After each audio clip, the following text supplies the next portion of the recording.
So, Nicole, am I greetings or are you greetings? You are definitely going to definitely have space to greet. What we're working on now is just making sure that the meeting is live so that we're in Oh, compliance. Yep, you are live. We are live. Miss Adriel, you can kick it off if you like, or I can. well, I think I'm happy to do it. Welcome Adriel, you back. can kick it off if you like, or I can. Well, I think I'm happy to do it.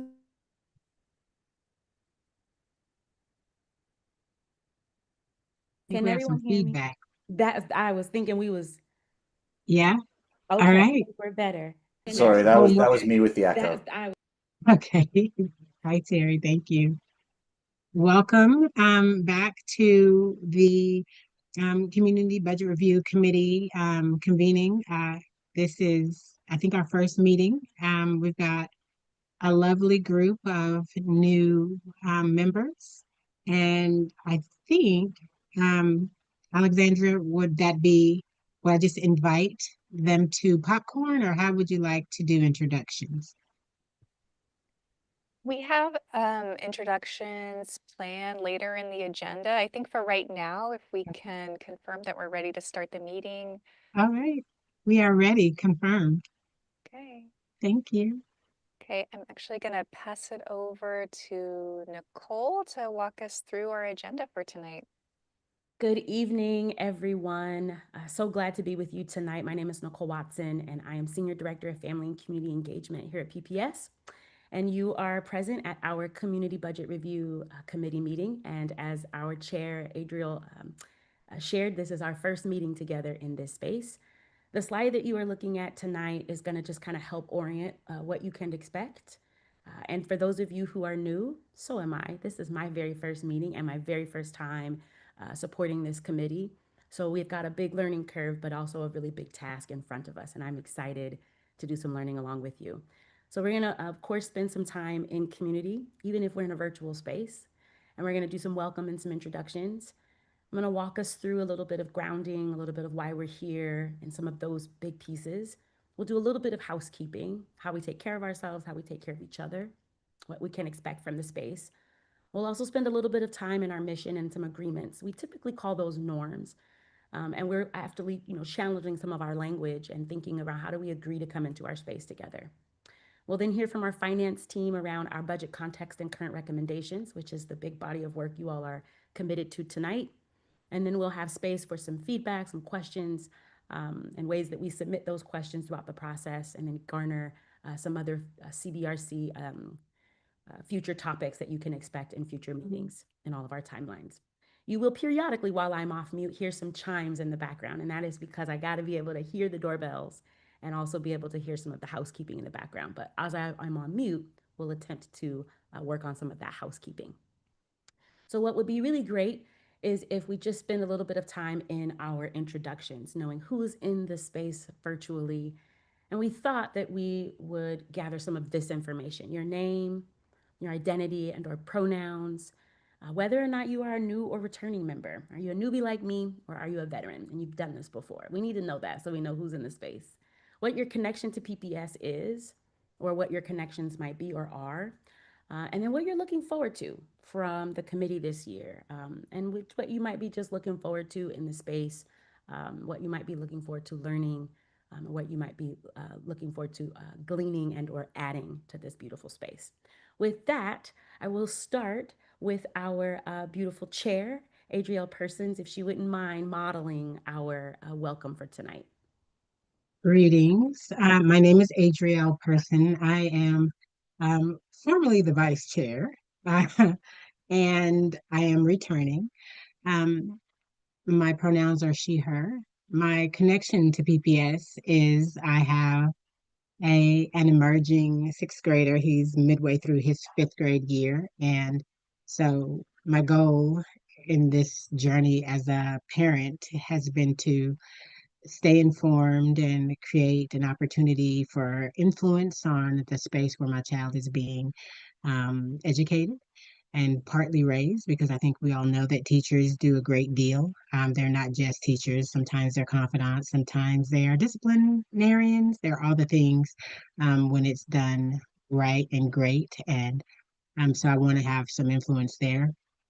And I'm looking forward to growth. I think that this has been a very important set of works that we've been doing. And I say set because I've been here for 2 years. And I just want to keep the ball rolling forward. So that is what I'm hopeful for this year. Thank you for that modeling. That was perfect. How we'll call on each other is we can use our chat feature, and as you conclude your welcome, call on the next person whose name may have not been in the space already. So, Adriel, do you mind modeling that by finding someone in our participant on the right side of your screen and calling I think someone in? I would say the beautiful Pat Sullivan.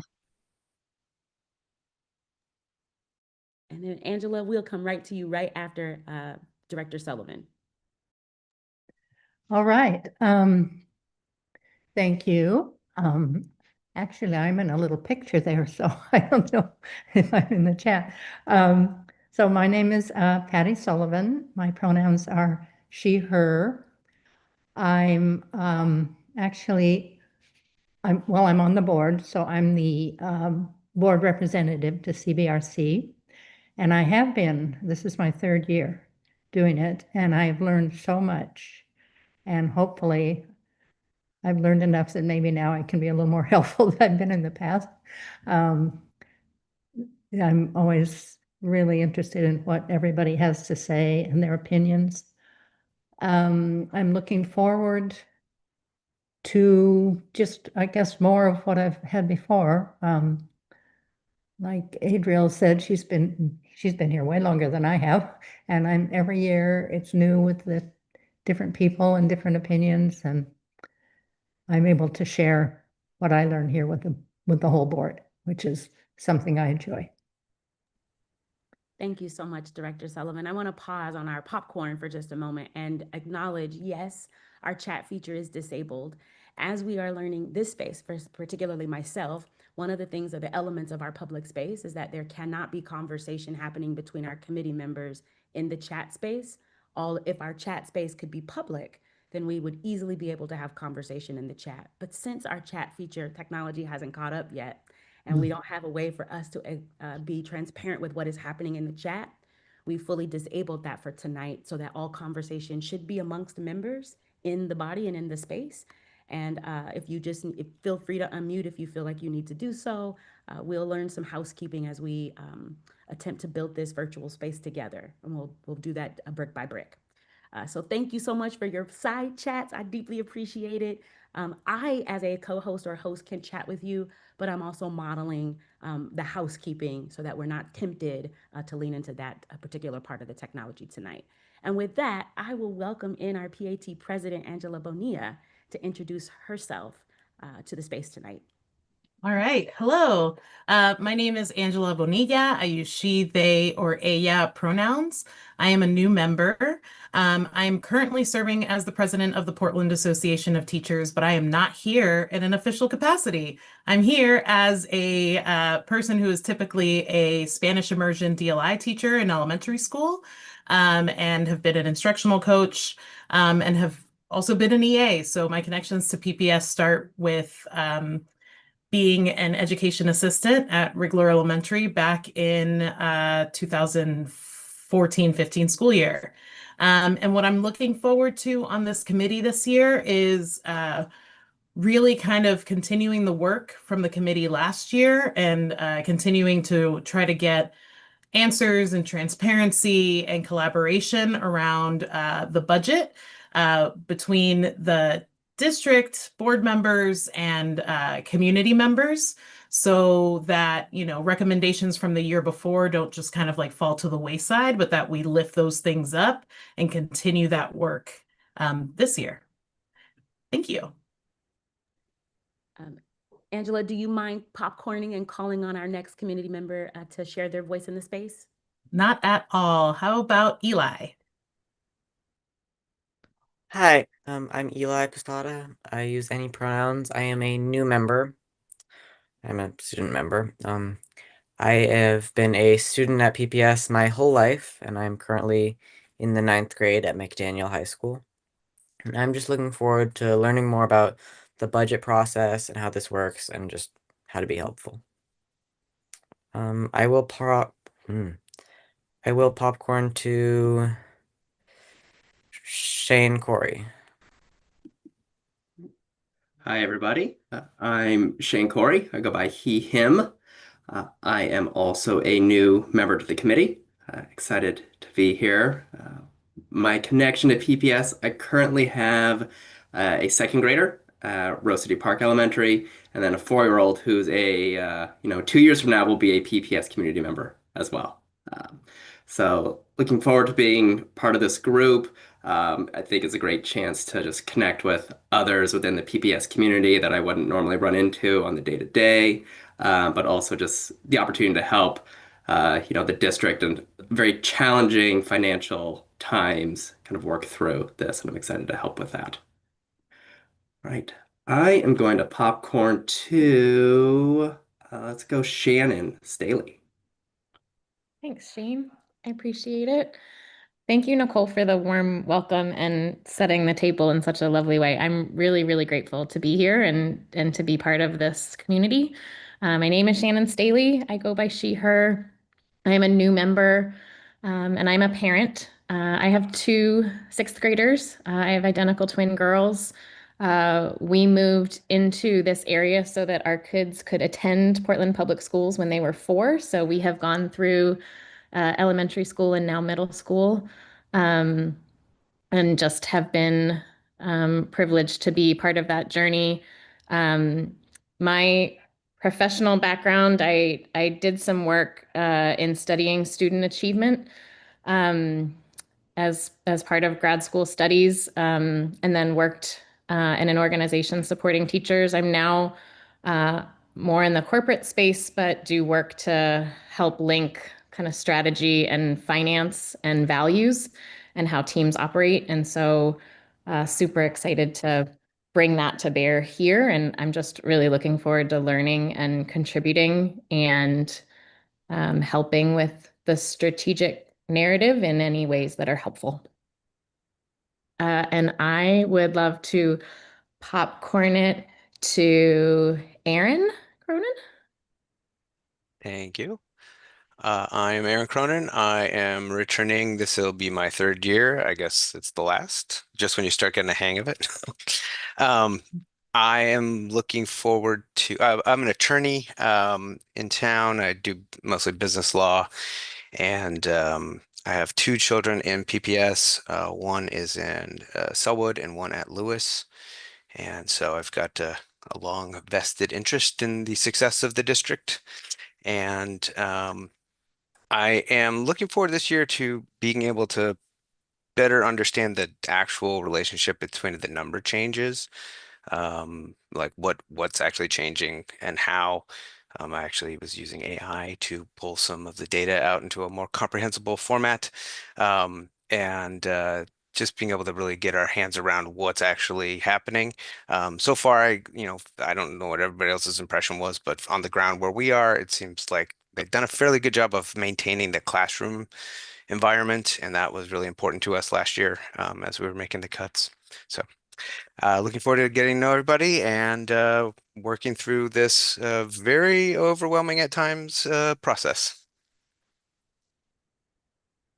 Oh, I should popcorn. Let's see.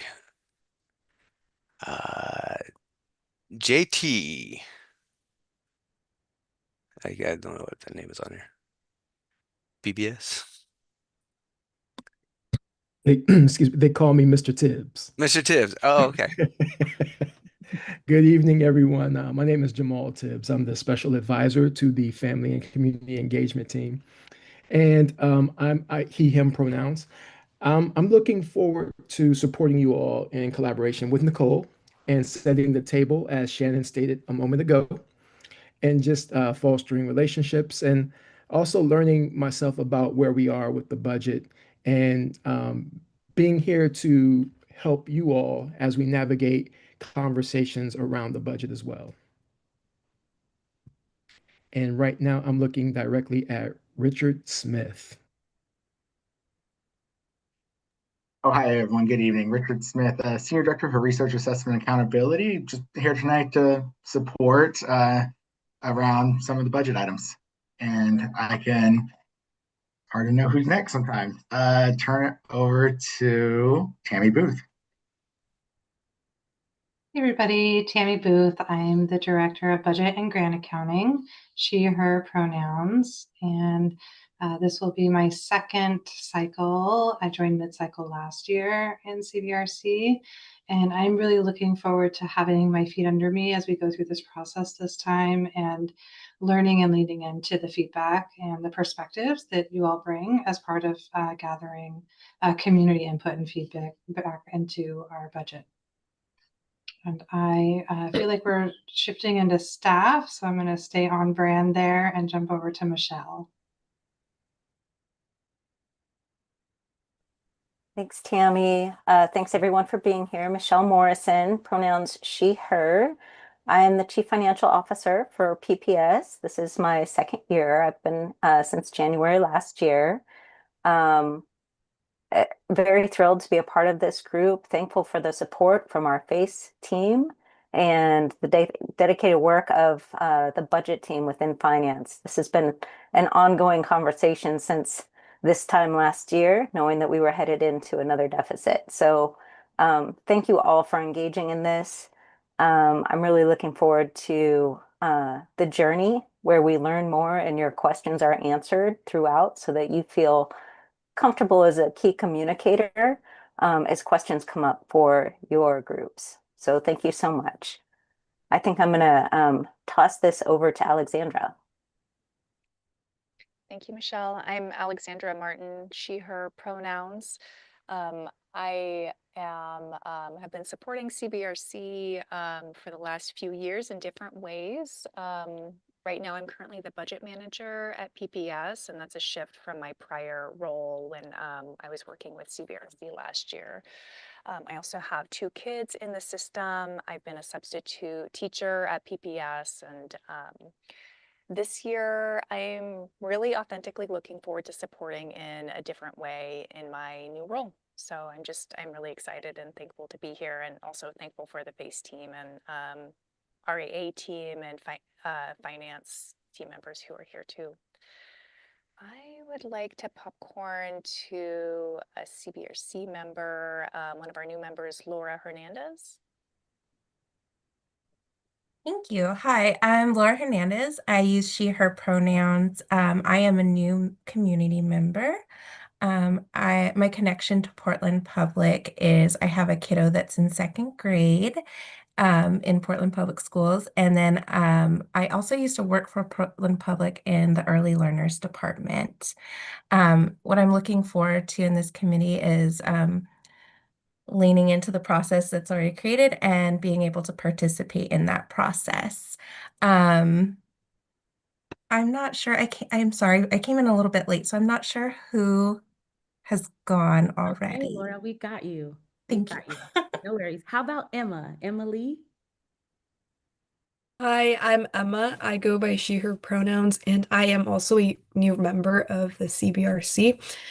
I am currently a sophomore at Lincoln High School, and so there's one thing I'm looking forward to on this committee would be I can sometimes see the changes that come with budget changes even at my school and like in my classrooms, and I'm looking forward to see what happens behind the scenes and how I can make a change. And I will pick on Ann Cherry. Hey folks, thanks Emma. Hi everybody, my name is Ann Cherry, I use she, her pronouns. I am also a new member of the committee. I have lots of connections to PPS. I went all the way through PPS and graduated from Cleveland back in the day. I have a 2nd grader at Arleta Elementary now and one coming into kindergarten next year.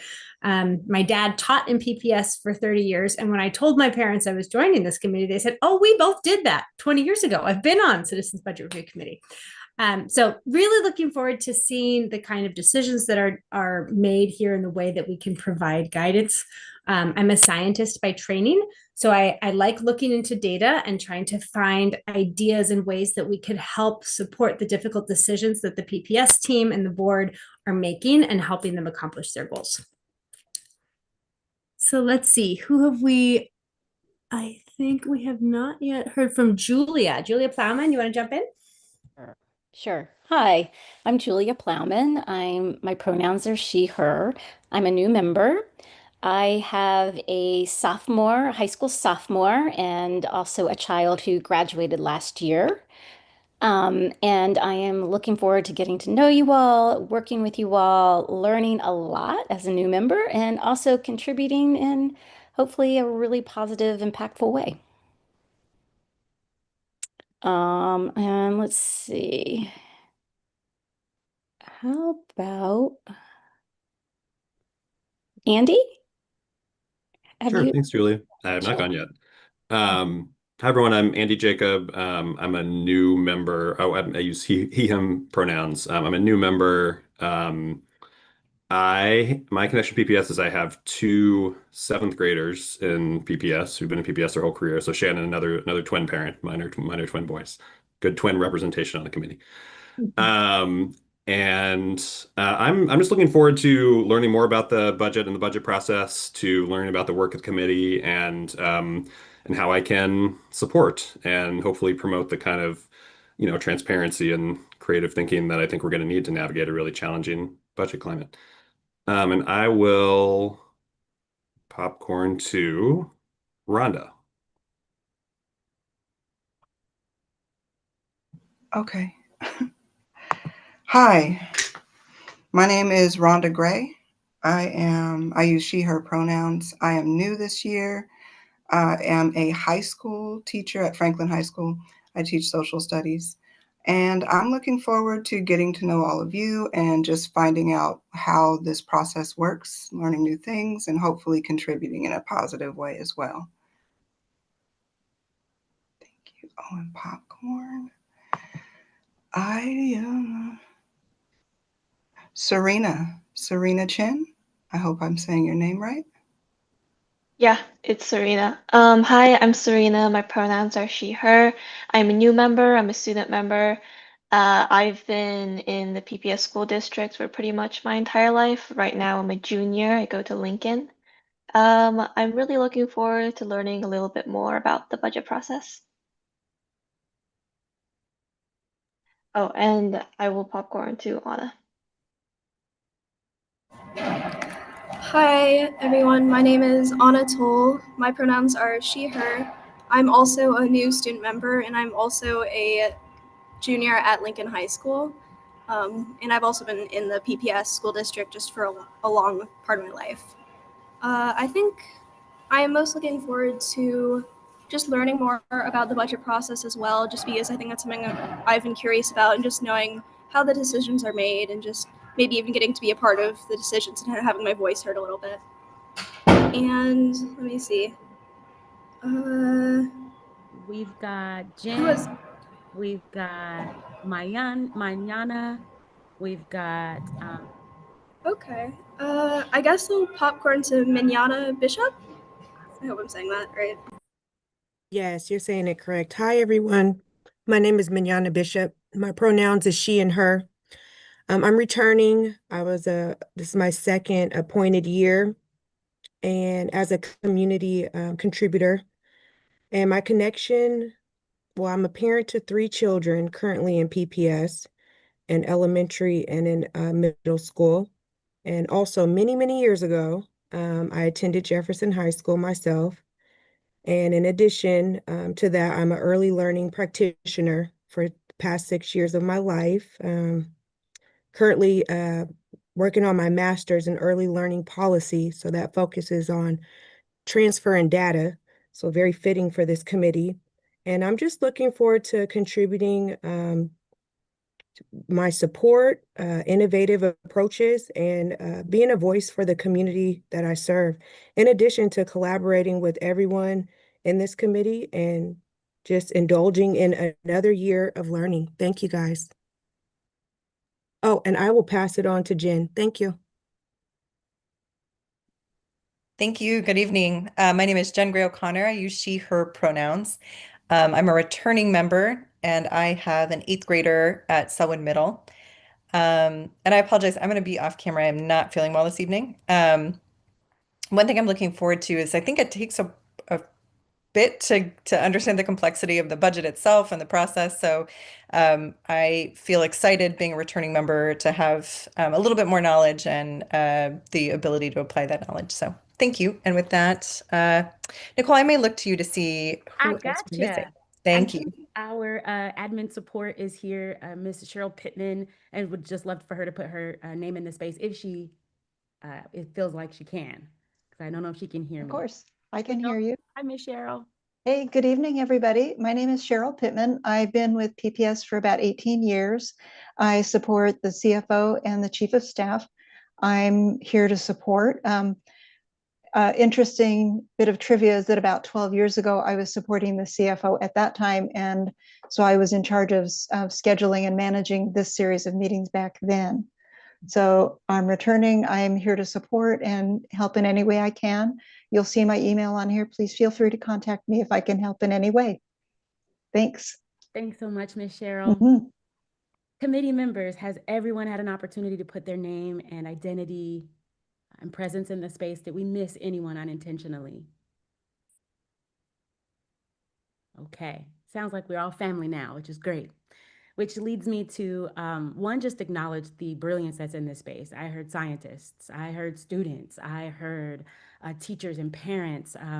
So shout out to the diversity in this space, the diversity in identity and in race and culture and in what brings us to this space and what we're all hoping to influence and what we're all hoping to learn from the process and obviously from each other.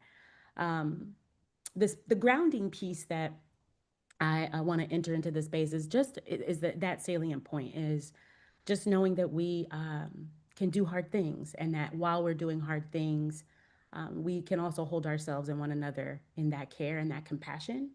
And so tonight, as we kind of transition into some housekeeping of how do we take care of ourselves, how do we take care of each other in the most human ways possible, I just want to recommend that I acknowledge that we recognize that there are some really deep conversations that we need to have, and that we recognize that the recommendations that are before us and before you as a committee have a real impact, not just a real impact on our district, but our babies and our families and each of us that's in the system. And we heard from our babies who've been in the system for, like they said, their whole lives, which kind of tickled me and cracked me up.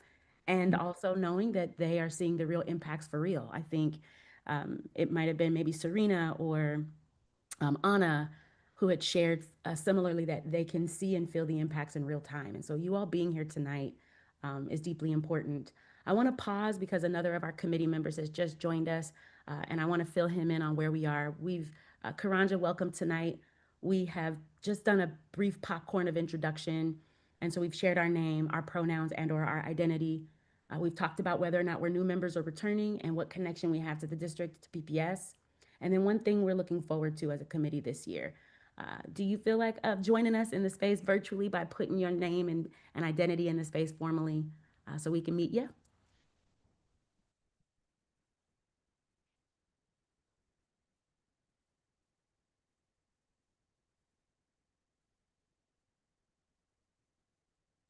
Okay. We're going to wait, and when Karanja is able to pop back in, we will pause for a moment to introduce himself. So the housekeeping pieces of how we'll hold ourselves tonight is on your slide now. And so you can expect some staff updates. Face the Office of Family and Community Engagement. For those of you who are meeting me for the first time, our office is new. Historically in PPS, we have had a family engagement part of our system, and we've had community engagement as a part of our system. But this is the first inaugural time that we've actually had family and community engagement in one body, under one house, under one collective system. And so we're building out what is in scope and out of scope for our office. One of the things that we deeply believe in FACE, and I get to do this work alongside Jamal Tibbs, who introduced himself a bit earlier, is that we want to be agile. We want to be able to help be a bridge between the very system that we're in and the community that we're serving. We want to do that transparently. We want to do that authentically. And while we may not have all of our answers, we want to be able to transparently hold the tension and hold the questions that we're having. And as one of our members, Angela, shared, Angela Bonilla, we want to be able to come bring what was a previous year, bring that to the current year, and make sure that those points, that we close those feedback loops. And so that's why we're here tonight. We'll be facilitating in the background. We might own and run and host the Zoom. We will be taking notes. So I'm scribbling away at each of us and making sure that we have meeting minutes. Ms. Cheryl is also in this space equally from the finance side and chief of staff side of the house. So that continued PPS finance engagement is felt all throughout. So we're here to support. We recognize that there are going to be some questions that you are holding, and we're going to recognize that those questions need answers. So we're going to create a system for that. And that system might look like a form, that system might look like a spreadsheet or a tracker, but we want to make sure that we're closing those loops so that the answers, the questions that you ask, find the answers that you're looking for. And we want to keep those at the table. For logistical housekeeping, if you need absolutely anything, any PPS staff member is available. Our email addresses are on the calendar invite, so you are more than welcome to email us. Our contact information is in our email so that you can call us. But for formal, if you need anything directly for this Community Budget Review Committee, Cheryl Pittman would be the best point of contact to make sure that we all get what you need, and she'll be that go-between. But like I said, we're all available to support this lift, and we want to. So we'd love for you to reach out to us directly as well. For committee materials, they will always be sent via email, and we'll be working out what those logistics are, whether Alexandra sends those out, Cheryl sends those out, or I from the FACE team, or Jamal sends those out. But once we get into our March cadence, you'll see a little bit more synergy there, and we'll know how our documents are coming. But they'll always be posted on our webpage, and as you get the deck tonight, you'll be able to click that hyperlink and visit the CBRC website. I'm going to pause for a moment and see if, Karanja, if you can hear me, brother, when you are ready to introduce yourself, one thing you could do is raise your hand, and that will indicate to me and our hosts that you are ready for your voice to be in the space. We recognize that we walk and chew gum, y'all. We're parents, we're teachers, we're educators, we're leaders, we're students, so we might be doing some things in the background, and that is certainly all right as we've learned to be hybrid in these spaces. I want to then share a bit of was there a voice in the space that I missed? Okay, I just wanted to pause for a second. As I shared, for those of you who have joined in new, as we are thinking about our virtual space, we have disabled the chat for tonight. As we shared earlier, you are committee members, and so any conversations that you have must be in a public space, in a public forum. If we are sidebarring and chatting in the chat, while we can all see that, the public cannot. And so to make sure that we're leaning into that transparency, we've disabled the chat, which I know is super hard. So if you need anything, feel free to come off mute or raise your hand, and we will definitely welcome you into the space. The next slide, Alexandra and I will share together because it's our committee meeting schedule so that you know what to expect between now and May. Alexandra, do you want to walk us through a little bit about what we can expect? Yeah, sure. I'm happy to. Yeah, thanks, Nicole. So this is an outline of our upcoming meetings, and it takes us all the way through the CBRC report presentation to our Board of Education. So I'm going to, in a pretty detailed way, go row by row. You can see that most of these engagements are virtual, but we do have some hybrid options where CBRC is welcome to be in person, especially with our board. So we're kicking off tonight on February 4th. We've tried to have a Wednesday cadence for most of these committee meetings. And so our next meeting would be March 4th, and we have a description of some tentative topics here, selecting CBRC leadership and additional topics to be determined. We have a board engagement that's tentatively scheduled for March 31st. And this would be the work session with our Community Budget Review Committee and Board of Education. We have an optional engagement for CBRC, but is important for your awareness. On April 28th, the proposed budget will be presented to at the school board meeting within 6 to 9 p.m. and more information on that specific time will be shared, so you can make sure to tune in live on YouTube if you'd like, or join in the Profit Center at the central office to receive that information. The following night, we would plan to reconvene as CBRC to review the proposed budget presentation and documents and to start to prepare for those reports. We're going to kind of pick up the pace there after we receive the proposed budget. So that following Monday, we would have a working meeting where we're coming together to prepare the reports on the proposed budget and the local option levy, and then holding time for an additional meeting 2 days later on Wednesday, and then assuming that we would probably also need a little additional time, not with the entire committee, but with the CBRC leaders to finalize the report if that's needed. I've seen in prior cycles that we do sometimes need to come back together as a smaller group and make sure everything still tracks with what was discussed with the committee. And then we have a TBD, to be determined due date for our report to be provided to the Board of Education. And then culminating in the board engagement on May 12th, where the CBRC will present the proposed budget. There any questions on that? I know I went really quick, and it could be kind of daunting to see all these dates laid out. If you have any questions, feel free to chime in now.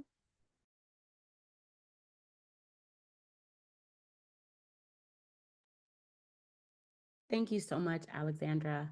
And again, if you have any questions, feel free to raise your hand. Not like we're in a formal classroom, but simply because we've disabled that chat so we can see your ping come up, and or feel free to take yourselves off mute at your leisure to contribute into the space. I briefly want to just make sure that we understand our why, right? We know that we're here to provide academics. We know that we're here to teach and learn. We get all of those pieces. But sometimes we forget that we have these board goals that we have our board director here, Patty Sullivan, who is our staffer from our Board of Education, and they have goals. There are certain things that they are definitely keen to keeping before them, and that is our PPS Reimagined framework. That is our Board of Education goals. And something new that we have, our strategic framework, which we're referencing as our district continuous improvement plan. You might hear or see that referenced with the initials DSIP. One of the things that's important to note in your materials that you received tonight from Alexandra, there is a PDF, and in that PDF, the items that are here that are hyperlinked, as you all I'm sure know from our time in COVID, that you can click those links and it takes you to the space on our webpage, which explains a little bit more about what our goals are around our learning experiences, how we're leaning into inclusive learning and joy. And then what we're here to figure out is how we hold that tension between the recommendations that we have before us and the impacts that we absolutely know we are going to feel. And so that leads me to our charter. We have a formal official body and our charter, and I don't like reading at you, but for tonight, since I am new to this space and I heard so many of us are also new to this space, I want to make sure we understand the mission of the goal here of the Community Budget Review Committee and how our structure is composed. So the mission is of the Community Budget Review Committee, which we reference as the CBRC, is to review, evaluate, and make recommendations to the Board of Education. We call it our school board. This is regarding the superintendent's proposed budget and other budgetary issues identified by this board, by the CBRC, or our Board of Education. The CBRC serves as an advisory body or advisory group to the elected members of our board. Our structure is we are composed of 8 to 13 volunteer members. From an applicant pool, members are selected and appointed by the board to a 3-year term and may serve up to 3 terms. Student members are appointed to 1-year terms. So I just want to pause and give you a moment to take a look at our charter. And of course, in your presentation, that charter is hyperlinked so that you can read more about that charter on our webpage. All right. So now I want to just talk a little bit about the guidance that we are going to facilitate or follow for tonight, and then what you can expect from CBRC and our elected leaders, our leadership team, and what the role of staff will be. So our board advisory body, the key part of our guidance is the board recognizes that district employees and community members bring specialized knowledge and expertise to the Community Budget Review Committee and budgetary review process. The board instructs all CBRC members to employ discretion, avoid conflicts of interest and their appearance, exercise care in performing your duties, and avoid making recommendations from which they may personally benefit. A majority of the entire committee is required to approve any motion, and a majority is one more than half of the members. I'm going to walk through these in a little bit more in detail. The budget topics may be discussed outside of the public meeting as long as there is not a majority of the committee engaged in the discussion. Let me pause for just a moment. This is the part of our committee where you have some guidance that you have to follow. So that first one, we just recognize that some of our committee could be some district employees, some community members, some student loves that bring a real keen expertise to this space and to this process. We know that, we recognize that. Our board knows that, our board recognizes that. But the board also instructs that we hold that tension and we hold that with your best discretion, that we're going to avoid conflicts of interest and the appearance of a conflict of interest. And we're going to exercise care. We talked about care in our grounding, the care in performing our duties, and avoid making recommendations from the I. We are speaking collectively on behalf of community in these spaces. And it's so important that we name that as we feel very personally connected to the impact. We also want to make sure that we zoom out a bit and practice that zooming out in this space as often and as much as possible. And we recognize that a majority of the entire committee needs to be able to approve a motion. So we'll talk a little bit about parliamentary procedures and board governance as we move into some of our the topics of discussion. So when we look at all of our appointed members, there's more than half of us need to be present in order for us to make any type of motions. So when we start meetings in the future, Adriel will ask if we have a quorum, or I will ask her if we have a quorum, and she'll look through the list of participants and we'll determine by counting how many folks are present so that we know if we have a quorum. If we do not have a quorum, we might delay, we might wait. For those of you who've sat in this space before, I watched one of the meetings from last year, and I have seen you all pause in that space to give room for some of the committee members who might be driving, might be getting kiddos in the bed or kiddos in the house, and getting connected to their Zoom. So we be flexible with one another. You'll also have the agenda ahead of time, so we'll know when there is important business that might be before you. And so that might be an encouragement for us to be here on the day specifically where we know we might have something in front of us that might need your governance. And we recognize this is part of the conversation we had about the chat earlier. We definitely know that conversations are going to live outside of this space. We must be mindful of our guidance that there cannot be more than the majority of the whole committee engaged in that discussion. Otherwise, we move it to a public meeting. It needs to be publicly noticed, and we have all of our other governance that we must follow. Our board is currently working through that. I remember watching one of our board meetings, and our board's directors have been figuring out how they manage being able to talk about their very important topics without breaching the compliance of having more members than they should. And so it will take some discipline, and we name that and we affirm that. And so here's why we'll be helping with the questions, the Q&A, a tracker of some sort, a form. That way we recognize the conversations you need to have, and we'll help close some of those loops as we know the conversations increase.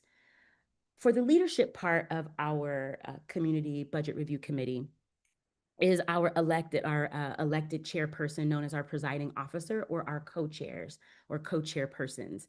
A vice chair may be elected if this body so chooses, and the vice chair position is created to really chair the meetings in the absence of the presiding officer. Our presiding officer, our chairperson, is Adriel Person. I like that. It's like we planned it that way. Adriel Person. And so in the event that she would be unable to be present and needs business to continue, we might elect a vice chair to be able to continue in her stead. And the role of staff, as we've shared and explained, we are district staff and the board liaisons are here to provide support and resources necessary, as you all discuss, and to ensure that you have the information that you need at your fingertips. They will not be voting members of the committee. So while we are all here tonight, the decisions rest with you in this body, and we are simply here as guidance and support to ensure you have what you need to be able to make your decision. I'm going to pause for just a moment and see if there are any questions as I transition us into the recommendations part of what our finance team is here to share with us. So let's just give a brief moment for any questions or comments or just energy you want to put in this space to name or know before we move on. Hi, Nicole, I have one question on the voting. Is it that we need an absolute, like a majority of the whole committee, or is it we need a quorum and then a majority of the people present when we have a quorum approves the vote? I'm going to let Alexandra take that one, if that's all right. Yeah, we have an operating guide that does clearly detail that, Shane, and it's a majority of the entire committee. So for this committee, we have 13 adult members at this time. And so that would be 7 members would be needed. Got And it. I can share out that operating guide. I think there are some other updates that I noticed might be needed for it, but I can share it at an upcoming meeting. Thanks for explaining that. Yeah, that was a great question, Shane. Thank you so much. Any other questions or comments or things that you feel prevalent should be in the space tonight before we get started? Can you remind, oh, sorry, Shane. Sorry. I was just wondering if students have a vote, student representative members have a vote in the motions.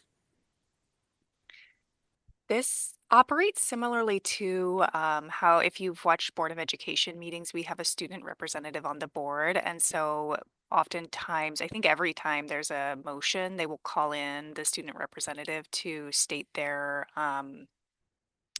to state their preference or their opinion or their insight, but it doesn't count towards that majority of the members. Okay, thank you. Thank you so much. Great question. Angela? A question about those kind of adapted Roberts rules that we hold for this committee. Is it something, what I just heard was that student voices or votes are not counted as part of the total, but just to show student like preference. Would that be something that could be changed through a suspension of rules according to our like Roberts rules? Or is that something that would have to change within our like bylaws of the CBRC? I'm happy to take that. Angela, I think that would require a bit higher governance. I don't believe it is something that we may be able to suspend, because if that were the case, I think we'd also see that happening at our school board level. So let us double check if that's one of those great feedback questions we can bring back at a later time to be able to follow up and answer. But let us ensure that that's the right information before we proceed. And luckily tonight, I don't believe there's anything before us where we would be making motions. And so we would have a little bit of runway to find that out before we move forward. Angela, is that all right? I don't know if I see you. There you go. Hold on, looking for your window. There we go. Okay, thank you for the reaction emoji. I thought I saw Shannon. Shannon, did you shift and change your mind? Or am No, there we are. I just didn't want to interrupt you. Sorry. No, no, go right ahead. What did you need? Or Maybe wanna- just a thought building on that conversation. If we're not able to adapt the governance, maybe we could have a norm or a way of working that ensures that we're hearing student voices first, and listening and hearing your perspectives so that we're grounding ourselves in that before moving to decision moments. And then my other question was just a reminder of who approves the superintendent's budget. And is there any role this committee plays if there is back and forth on that, that a superintendent is needing to work through with their approval processes? I wonder if our CFO, if Chief Morrison might be able to weigh in on that. Yeah, certainly. Thank you for that question. I think, the superintendent doesn't propose their budget until April 28th. So it's her philosophy to be in the community often and early with this information and get as much feedback as possible and answer as many questions as possible. But ultimately, it is the board of directors after considering the report from CBRC, they will be the ones to both approve and adopt the budget that we will move forward with on July 1st. Got it.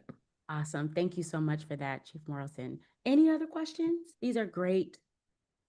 This helps us know what is really deeply important to us. And what I'm hearing is student voice is deeply important to us. We know and affirm that for sure. So we'll circle back around some of the logistics of the unofficial vote of students and make sure that we close that feedback loop and or advocate for what we need in this space. At this time, I'm going to pass it over to Chief Morrison to talk a little bit through the proposed preliminary recommendations that are before us. Thank you, Nicole. Again, thanks everyone for being here tonight, for your time and attention and advocacy to this work. Before I get started on our slides, I just wanted to kind of give some broad stroke background on budget activity just since this time last year. The budget that was approved for 25-26, it is included the use of one-time funds. And that was an effort, like the budget before, to reduce reductions to operations and protect our district and our schools as much as we can moving forward. But knowing that it creates, we were able to project at that time that there was over $70 million in budget gap predicted for 26-27. And so your leadership team and the community, we haven't stopped talking about budget with that understanding. And we've had in place some spending controls and very strategic moves all this way in order to narrow the gap from over $70 million to a target of $50 to $55 million. So I just want to give that background to this committee because I just don't know that you have that level of awareness. And so with that, we'll go ahead and get started. So in budget and in all of our planning in the district, we've adopted this equity lens in planning in order to maintain transparent and student-centered decision-making. And key questions guiding our process continue to be who is impacted and does this recommendation increase or reduce disparities for our students in their experience. And so I wanted to bring that forward here. We have a graphic that's very familiar to our leadership as different divisions have navigated this big conversation over the last year. So I want to make sure that this committee has access to that as well. Oh, I think we can advance. This slide we've used over and over. It should be pretty familiar for those that are tracking what's happening at the board level. And in PPS, we're experiencing rising costs. I think that's a common issue for us personally as well. As corporately, rising costs, inflation has really impacted the school district in a big way. And we have made investments in our employees' compensation, teacher planning time, and then we have increases in PERS that we haven't experienced before as well. So all of this is kind of culminating into costs rising at a faster rate than they have in the past. We also have limited revenue. So we operate, even though our budget operates on an annual budget cycle, the state of Oregon sets the appropriation level for schools in Oregon on a biennial level. And those dollars are distributed to schools on a per student basis. And so there's not a lot of opportunity for us to increase revenue more than we already have. The Portland community has been extremely generous with the local option levy, which I think is a big part of why we're all here tonight. But aside from that, we can't increase our revenue in a way that's going to keep up with our rising costs. The other impact that we're experiencing is the declining enrollment in PPS. Even since slightly before the pandemic, we have been experiencing a decline in enrollment, and it's faster than across the state, which creates a challenge for us specifically as our schools are shrinking and operating well below capacity. So that's something that we're addressing in multiple other areas, but that is definitely have an impact in budget, both our general fund and our major grants from the state, like High School Success and the Student Investment Account. Any questions on kind of the situation at large?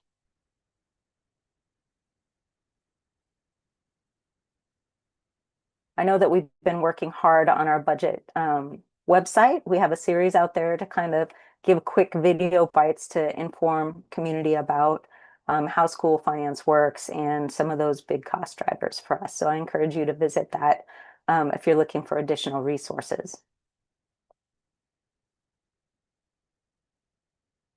All right, so our reduction target, I think I mentioned, we narrowed it from over $70 million to a projected gap of $50 to $55 million. The way we've approached reduction is by looking at the proportionality of the budgeted expenses for operations, and we broke them up into big categories. So that pie chart on the right-hand side illustrates those categories and the percentage of our operating budget that they take up. So we have, of course, our school budget. So those are all of the staffing and direct expenses related to schools. That takes up 53.3%. We have specialized programs, that is, we initially broke that apart from schools because those are kind of dispatched from central office. But what we've discovered through this process is that those staff are also serving students in our schools. And so we want to make sure that they are clearly included in that part of the conversation. You can see that we have building supports at 15.3%. That would include facilities, transportation, technology, those areas, and then central office, which is more focused on instructional leadership, our administrative services such as human resources, finance, and other areas. And so you can see on the left-hand side kind of that range, that gap range, based on the proportionality of our expenditures. Chief Morrison, I'm going to pause you for just one moment. One of our committee members, Angela Bonilla, has a question. Great. Well, one of my questions was, should we ask questions during this presentation or should we hold them till the end? I would like to offer that we hold them at least until Richard Smith completes his portion, because we're going to dig into this in more detail. And I think probably the questions, Angela, that are coming to you are clearly going to be school related. And I think that we'll have more details in just a few more slides. Okay, thank you. Yep.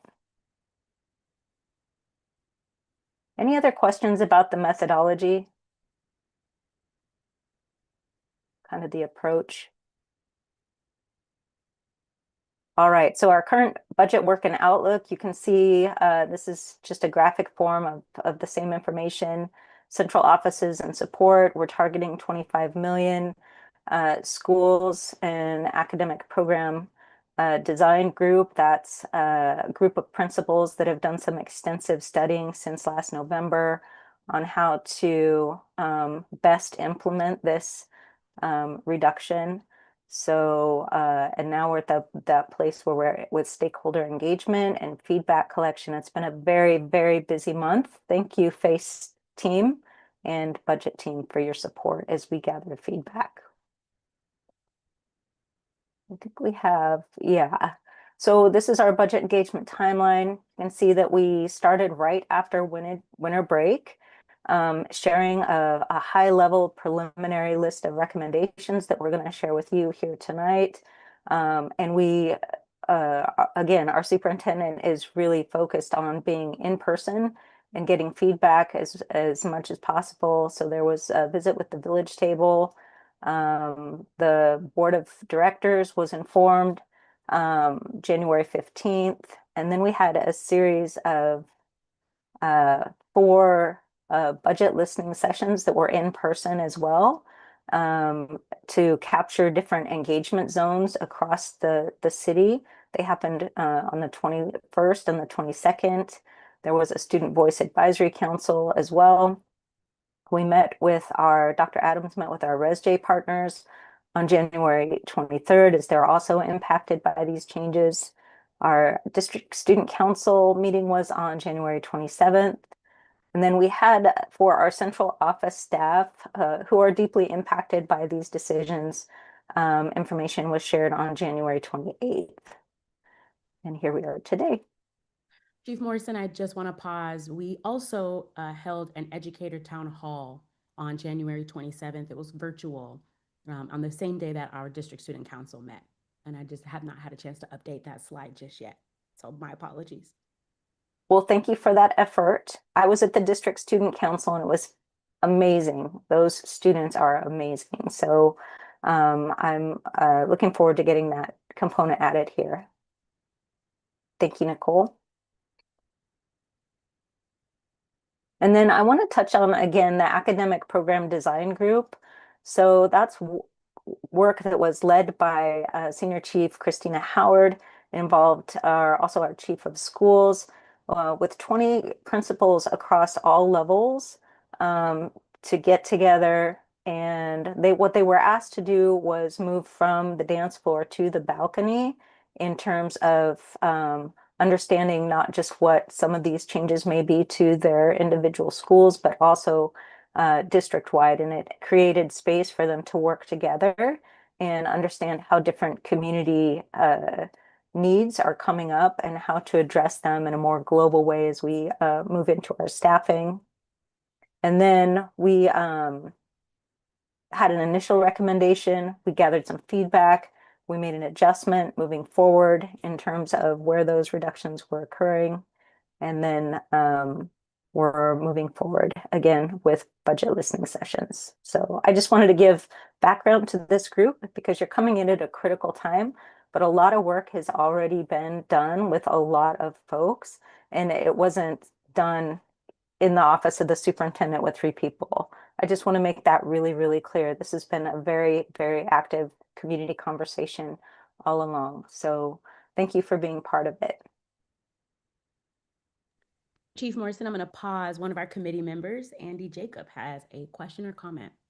I think it's just a really quick clarifying question on the change in the recommendation. So that was a recommendation not around the total size of the gap, essentially, right? It was just a recommendation on how you were allocating the proposed cuts. Yeah, so again, Richard Smith can speak to this more clearly, but our program design group came up with a target of close to $30 million. And then as we went through that recommendation school by school, we recognized some adjustments needed to be made as some of our communities through that equity lens were impacted at a much greater level than other schools. So I think you're going to see some of that coming, and we'll have our expert on here coming up next. Thank you very much.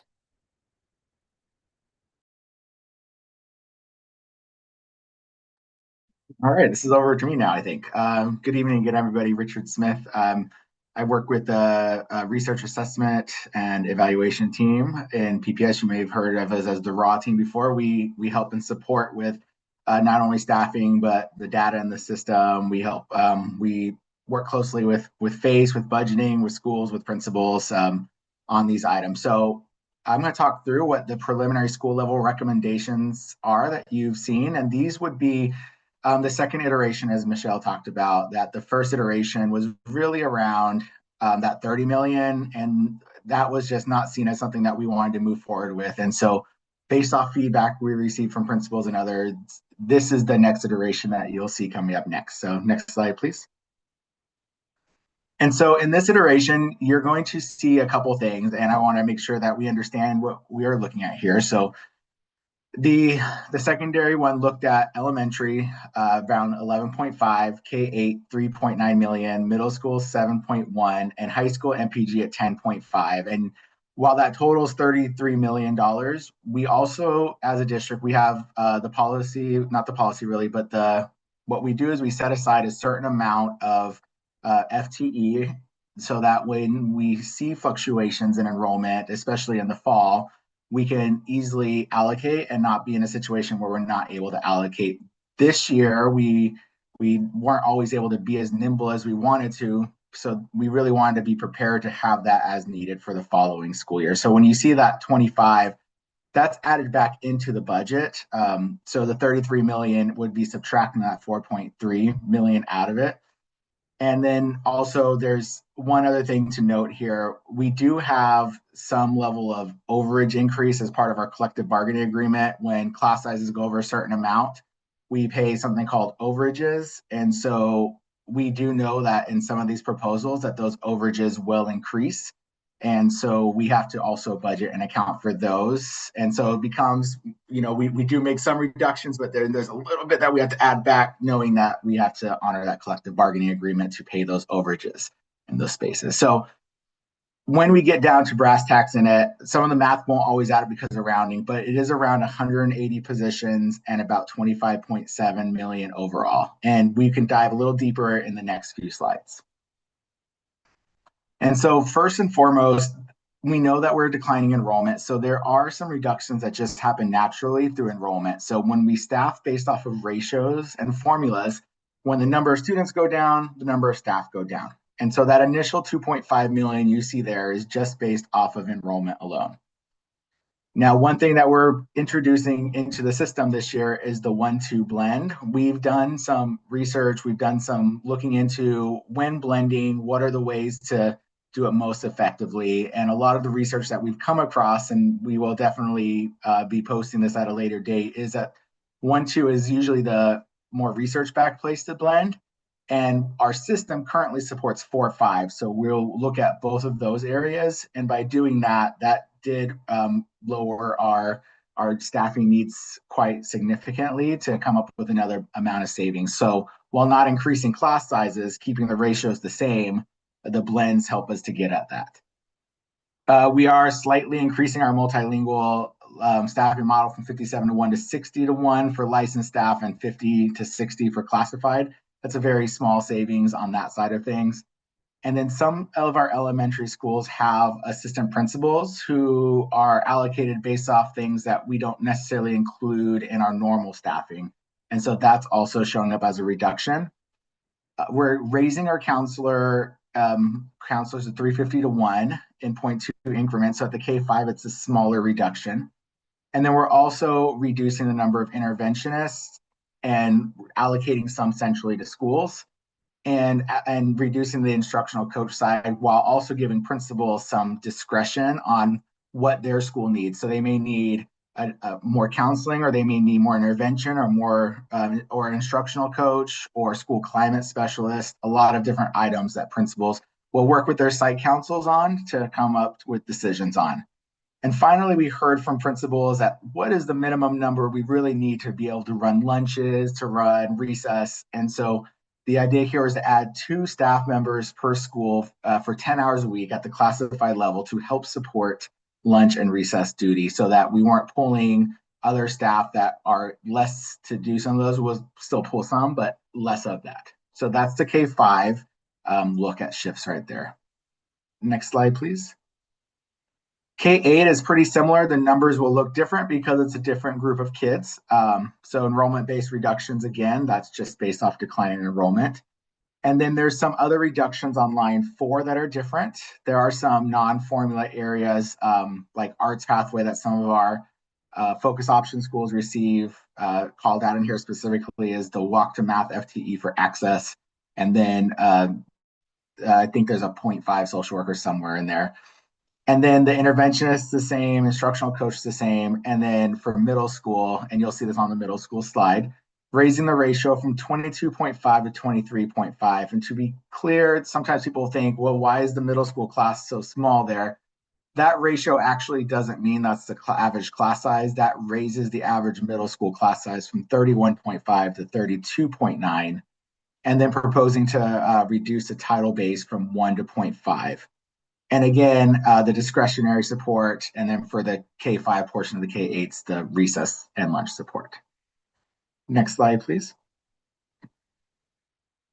And then here's similar to what we just saw on the K-8 for the middle school side. Again, you'll see the enrollment-based part on its own, and then what happens when we raise those staffing ratios, and then the instructional coach, the counselors, and the site-based decision discretionary FTE. And at minimum 1.0 for the middle schools, and some will get more depending on their enrollment size there in this current proposal. And finally, onto the high schools and multiple pathways. And so this is looking at enrollment-based reductions again to start, and then changing the formula. Right now, depending on the size of the school, they follow different formulas. So this would be looking to go to one formula with a different base depending on a school's above or below a certain number, and then 25-1. And so it's hard to tease out exactly class size increases, because at a big school like Grant, this is probably actually their ratio that they're currently at. So there'd be a less of an increase because their class sizes are already very large. And at a smaller school, this would be more of an increase because the former formula wasn't completely straight lined in how it went. And then we see another proposal here is a high school support structure change to reduce that. In that bucket, we see several things like admin assistants, social work, librarian, bookkeeper, college career. And I think there's a hand up. There's 2 hands up, and I just want to flag that I know committee member Angela Bonilla had questions right after your slides. So we'll take Adriel, Eli, and then Angela. If you still have questions, we'd love to hear them. Actually, I'll let Angela go first, just because hers has been the longest. Yes, ma'am. Thank you. Well, I listen and add more questions. So I'll start with my oldest question. And I think this goes back to our CFO. So in the cuts by amount and the cuts by percentage pies, what I saw was something that connected to recommendations from the CBRC last year, which was to clarify, make it more clear what cuts would impact students and schools and the work that they're facing. So I'm happy to see kind of like that color coding. But am I correct in understanding that the cuts that will impact students are a total of 74.3%, and then everything else is about 25.7%? Is that how I should read that pie? Yes. Okay. Yeah. Got it.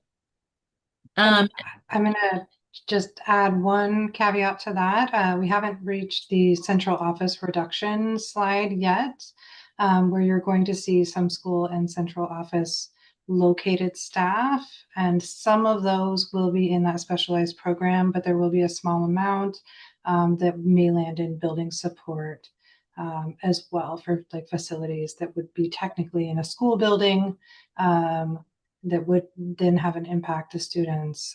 Think of like custodial staff, for example, would be something that could show up in that space. Okay, so is it possible to have kind of like a way to differentiate? Because I know a few years back we heard about central office cuts, and then we had to do an info request to see that a lot of those cuts were actually special education and custodial, things that do impact our schools, but are like under paperwork central office funded. Is there any way to kind of make sure that it's clear that some of those percentages within building supports or central office are also directly impacting schools, like custodial services, just so folks kind of are aware of like how deeply it is these cuts are impacting like your students' day-to-day experience at school? The answer is that will be tiered out. Yes, I understand and recognize the need for that and the information flow for that to happen. You're going to glean some of that in the slide deck tonight. These, I just want to preface with, these are preliminary recommendations, so no specific decisions have been made. And so some of that isn't exactly as clear as it could be when it comes down to more of that final recommendation phase. As well as some of the population of staff that you see central are already so small that identifying the individual could lead to identifying an individual in which we would not want to do that without having a decision being made and that individual being informed well in advance once it gets to that phase. Yeah, I heard that at some of the budget town halls that was the response about like not being as specific in central office because it can be very personalized. I just want to lift up that when we see cuts to counselors, like our counselors know who those cuts will be, right? So even if that's not clearly, it's not as specific in that like there's only one person in that role, like it might be in central office, the impact is the same. And I would love for that impact to be shared equally as opposed to folks at schools know that next year my caseload is going to be 350 students as a counselor, and I will be split up in 0.2 increments. So I'm just wondering if there's a way we can be more clear about everything going on in central office so folks get that understanding, and what would it look like if these are preliminary to have those conversations with folks who might be impacted. And then I had some other questions that were more for Richard, but I'll pause and let other folks ask questions since that would be the other part of the slides. Thank you so much, Angela. I'm going to just make sure you do our speaker check and you're getting some love with some reactions in there. I think we had Adriel next. I think I saw Eli, and then maybe there was Anne. I lost my screen, so I'm hoping that I pronounced your names correctly and that I saw your hands up. Miss Adriel? Hi, thank you. And thank you for that, Miss Bonilla. That was good reflection. Because I don't think I thought about the nuance between the impact of the schools, but the categorizing of central office and building support. So thank you for elevating that. My question is, I just want to know, there are some schools that have like, I cannot think of the word to save my life, and so I apologize. But they have funds that are maybe PTA funds and different things that further sort of expand the equity in terms of what an impact is going to be. So I'm wondering how much of that is considered when we are making these suggestions, like the schools that might not need as much PPS funded support because they have multi-million-dollar, you know, foundations through their PTA or things like that. And so just trying to get a clear sense of how that impacts the recommendations and the potential decisions.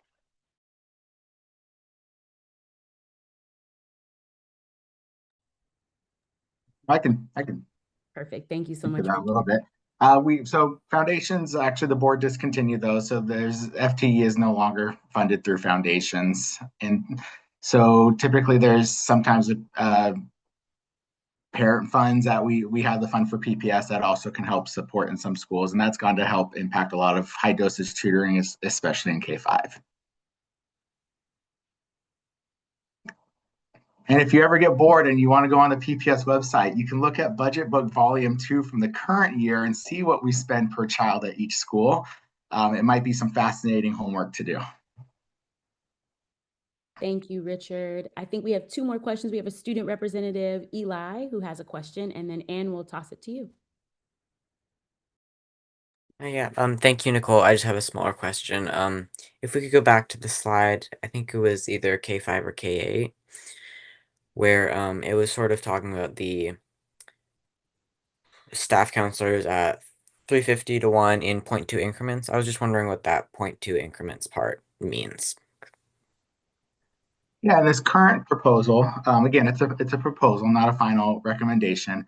This is saying for every essentially, if you take 350 and you divide it into those in 0.2, for every 70 kids at the school, you would have a 0.2 counselor, which means a full day counselor. And so so let's say you had a school with 250 kids, they would be, 210's the closest, and we'd round up. So that would be 4 days or a 0.8 counselor at that school.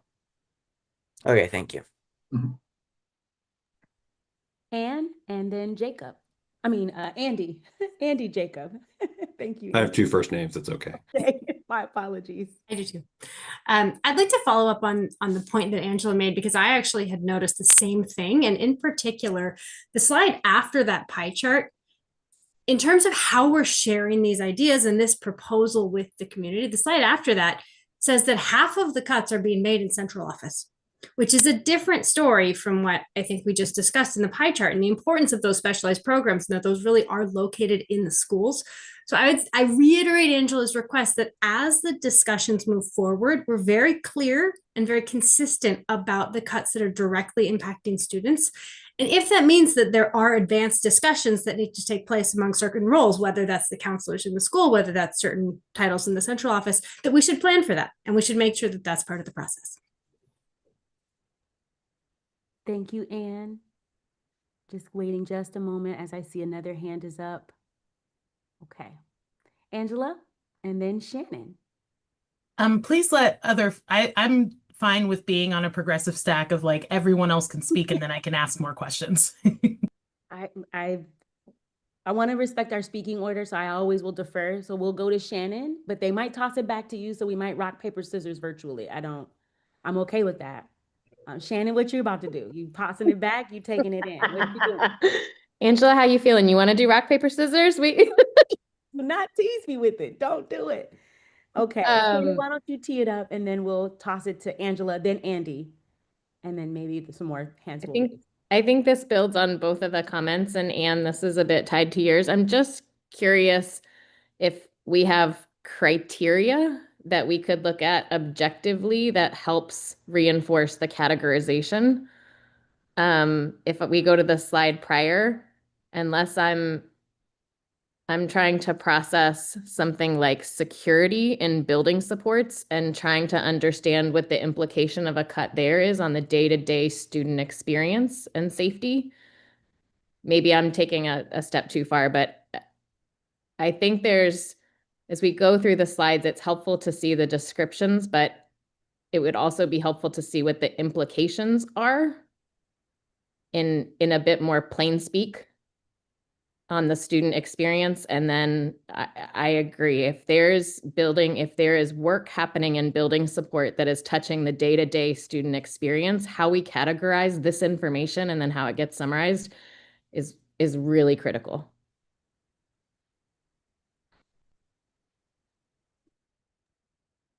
Team is Yeah, I can speak to that. We do have some slides coming that go a little bit deeper into central office. So that may provide some clarity, maybe not laser focused on the feedback we're getting from you tonight, but I think that will provide some clarity. Richard was really focusing in on what we use in terms of just in general staffing for schools. So I do want to put that out there. There is more information coming to you tonight about central office. Thank you, Chief Morrison. Angela and Andy, what are y'all thinking? Go for it, Andy. Well, is yours on this thread? Mine was a little bit different. So if you have something that's okay. My question was generally when we're seeing the sort of estimated FTE reductions on these slides, are you, I guess for the school-based ones, are you anticipating, do you have a sense of how much of this would be attrition versus actually eliminating positions like layoffs? We don't have that exact information at this time. That's going to come in the staffing process that we go through to determine where people land on that, how many people are planning on staying versus going or retiring versus not. And so at this point, we want to have quite that granular amount of information. I mean, do you expect, I guess, I'm sorry, if the answer is you don't know, that's fine. But like, does this imply something more than you would expect to normally cover with retirements, attrition, stuff like that? Or do you not know? We'd probably have to have someone more from HR to answer that.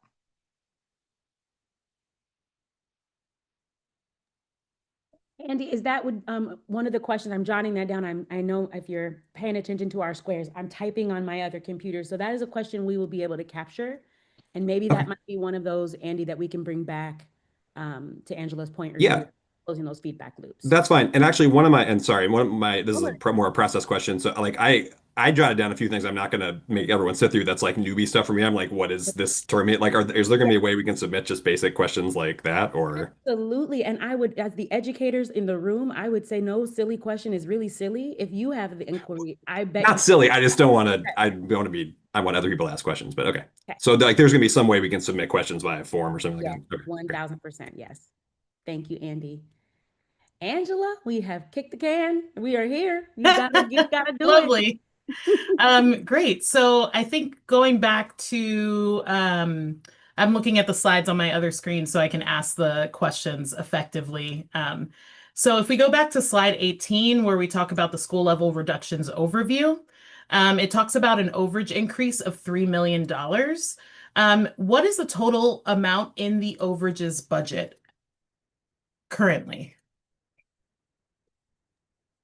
Yes, so on the overage budget, currently for this current school year that we're in, we're budgeting about somewhere between $4 to $5 million for overages right now for this current school year that we're in.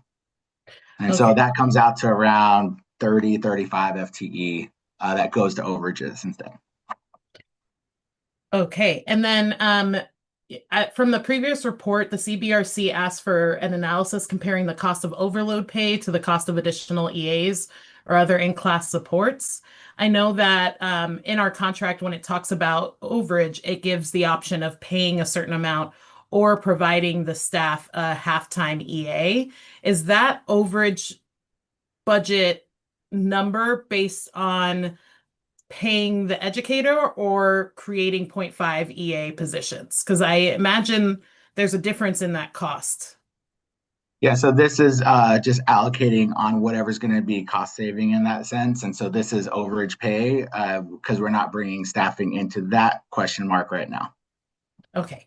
And then in the slides dealing with blends, which would be the next slide for K5, I know one of the questions from the last year's CBRC report was a recommendation to evaluate the educational effectiveness of blended classrooms and how they impact student outcomes, particularly for students needing more individualized support. I heard that there was some research on like best practices, or at least the most research is 1-2 blends. Do we have any research or data about the efficacy of the 4-5 blends that we've had this year, and how that has impacted student outcomes for students needing more individualized support? Yeah, thank you so much for the question. We're actually in the process of wrapping that up. What we do know is if we want to look at straight quantitative data around numbers, outcomes, our map windows are not closing until this week. So we can't really run that information until next week is when we can start that. What we do have is information, the qualitative side, by talking to some teachers and principals and getting some understanding on why they blend, what the blend is feeling like in the class right now. And so we'll be able to provide that coming up here once we have that information after this window closes. Awesome. And then I just have a couple more, but I'll pause after this one. The counseling staff counselor ratio and the 0.2 FTE.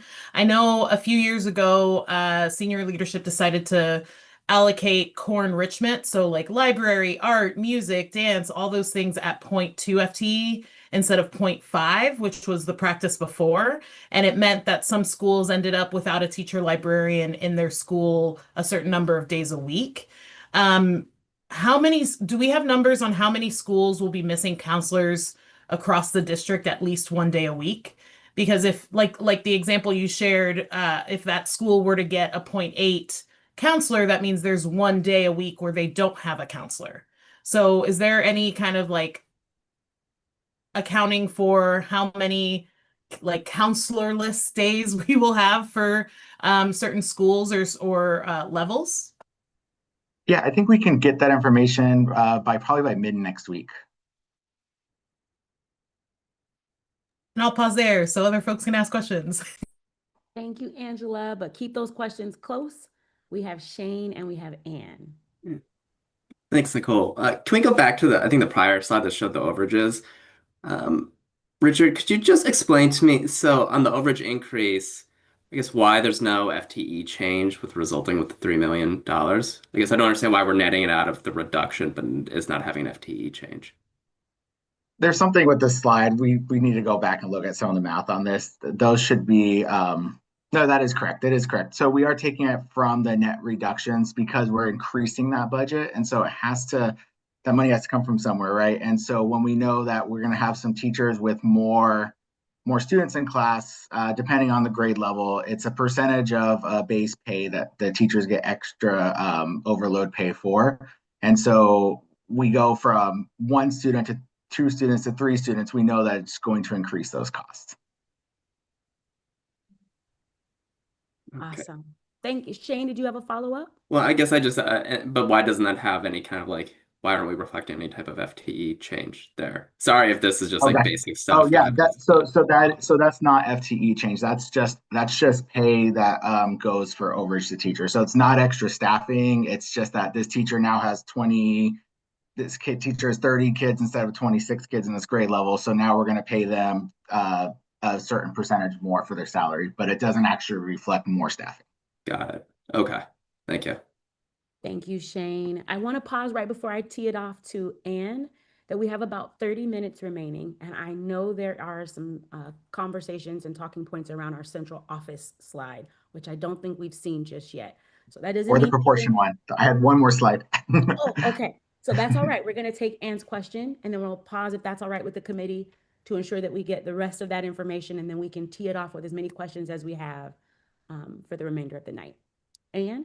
Great. And I am taking your word that newbie questions are welcome. So when we say here that there's an FTE change, does that mean teachers? Does that mean support? Does that mean counseling? Does that mean building administration? And is there a way that we can see what these numbers reflect in terms of the type of FTE that's going to be adjusted?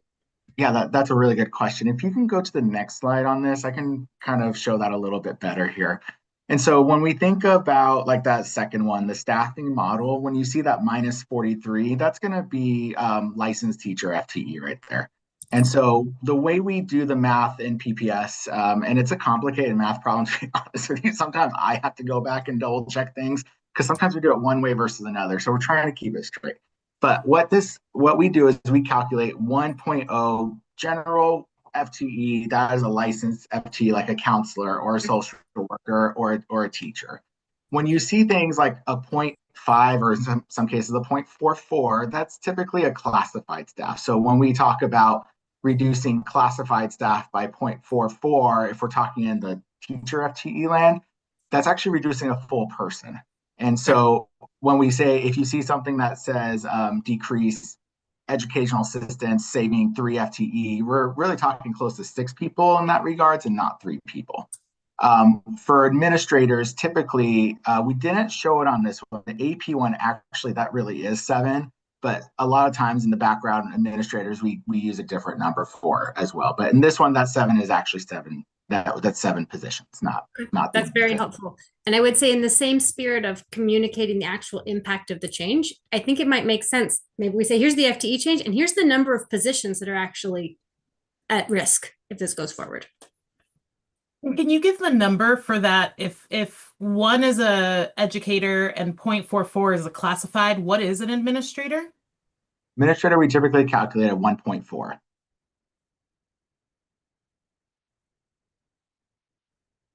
Thank you. Thank you all.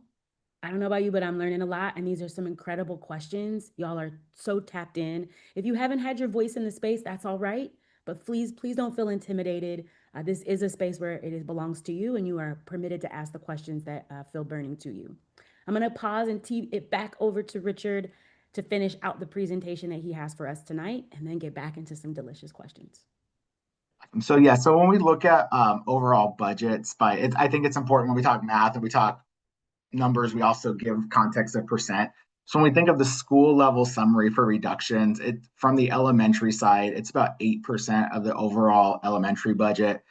For K-8, it's about 6% of their overall budget. For middle school, about 9%. And for high school, MPG, it's about 7% of that overall budget.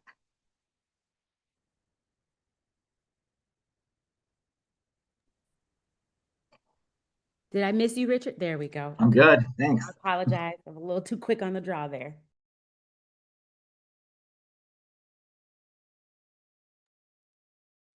All right, so I think it comes back to me.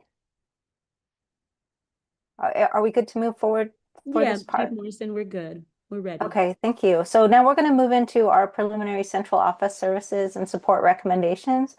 I know that this is going to continue to generate a lot of questions, and we might not have a lot of clarity for you tonight, but we will definitely take your questions and get back to you as we move through our committee process. So just know that those questions are great, and it's our absolute desire to answer them to the best of our ability.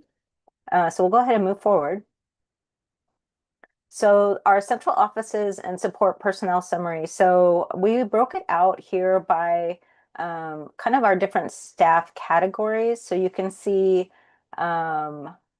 for both general fund and schools and general fund and central office, what type of staff member that is, and I'll go over that just at the highest level. So we have classified staff who are our union partner. They're represented by unions. They are non-licensed in their roles. So this could be, again, back to those custodians, facilities, security, those types of things. Those are going to be classified staff members. And you can see that we are the impact schools. And again, it sounds like we need to do a little bit of clarification around classification, what's in schools and what's not in schools. We have a reduction of 13 in the schools and then 31 for in general fund central office. Non-represented staff are staff members who are a little bit more at will in terms of their work agreement with the district. They're not represented by union partners, and they have are generally located more central office roles. They're usually highly specialized or managerial in nature.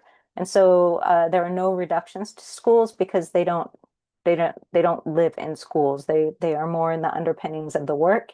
And we have a significant reduction in that area of 32.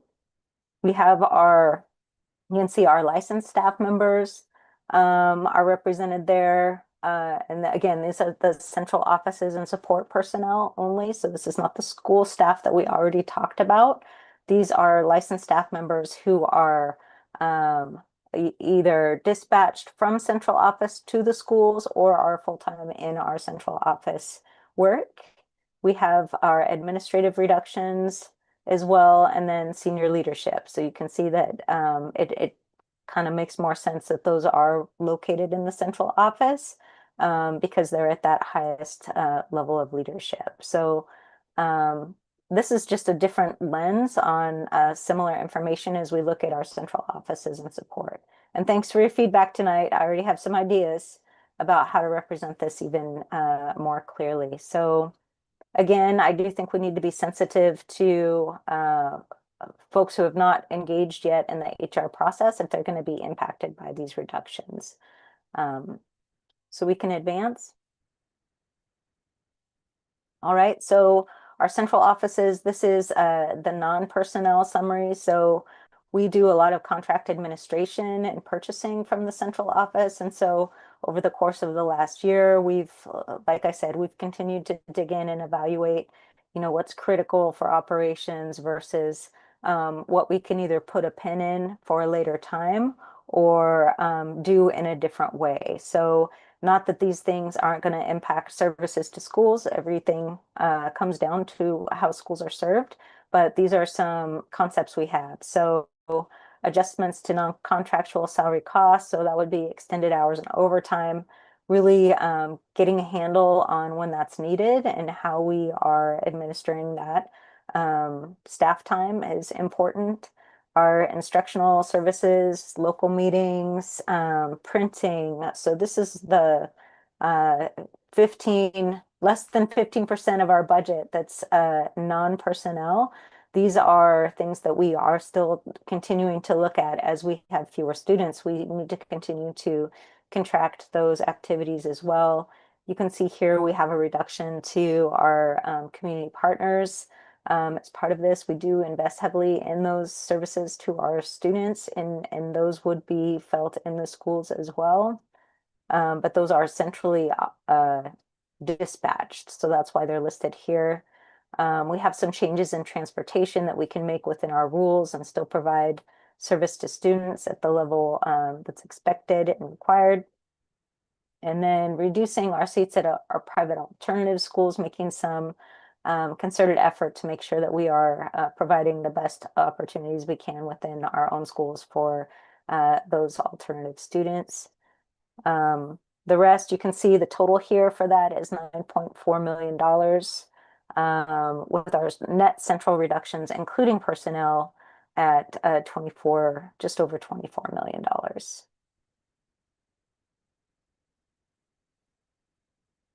And this is a graphic representation that is similar to what Richard already shared. You can see the schools. Schools as a collective have a 6% reduction when you apply that across all levels. And so we represent that in the top bar. You can see specialized programs, as you are aware, and I know that committee member Benia surfaced for us. Specialized programs are they're usually required to meet the needs of students. And so being very careful about how those reductions are structured. I know we have our chief of schools and Chief Buno highly focused on that area. And then we have our building supports and central office as well. You can see those levels of reductions proportionately. Okay. We have one more text heavy slide. I'm not going to read through it because I think we're kind of running out of time. You will have access to these slides as and to review. They've been in the community now circulating, so it's important that we get your feedback. If there's areas that need more clarity, we talked specifically tonight about specialized programs. So those are centrally managed but student-facing services, and they're described to the right. You can see that our building supports, facilities and asset management, that area of our work is going through quite a transformation as we are recognizing that the operational budget doesn't fund projects necessarily. It's really just keeping our buildings open and operating. Any projects necessarily need to be considered whether or not they can be covered with using other funds than our operating budget. So again, delaying and reducing those non-critical purchases and services. And then we have central office, so streamlined staffing and non-personnel resources. So to be clear, none of these things that are listed here, or I guess all of these things that are listed here serve schools today. So to say that these aren't going to impact schools is not authentic. What we are trying to preserve is the student experience. And I think that if you use that lens on this list, I think it's just important to stay centered there. And you can see our total reduction right now, our target is 288 FTE. Again, we use that licensed FTE as kind of that 1.0. And it does not represent the number of people that will be impacted. So some staff members may have a calendar change. They may experience a number of hours that they work per week change. And it will have to go through the same HR processes that we used last year. So that is all to come. Okay. Is that my last slide, Nicole? Not quite. You've got a few more ways to engage. I was gonna say, I think we added some love for you in there. Okay. And when you guys see me smiling here tonight, it's because I'm so thankful for your presence here. It's not because I'm sharing good news.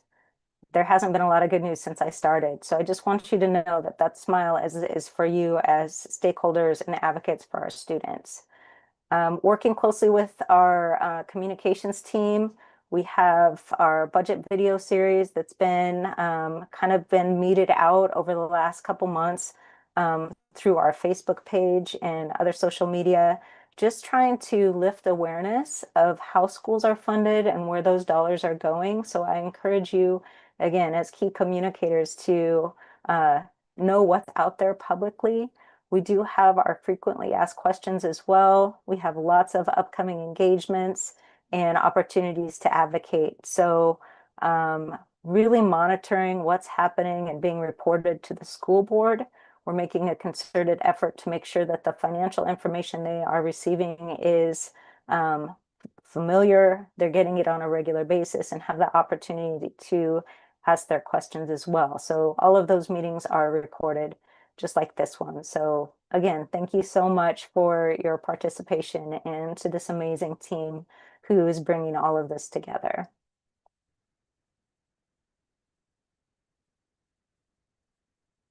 Yep. As I mentioned before, these are public board meetings. You can jump on and listen live. You can be there in person. You can watch the videos after if there's something you need to go back and visit. It's pretty amazing to have the archive videos to understand the state of the district and the things we're planning for in the future.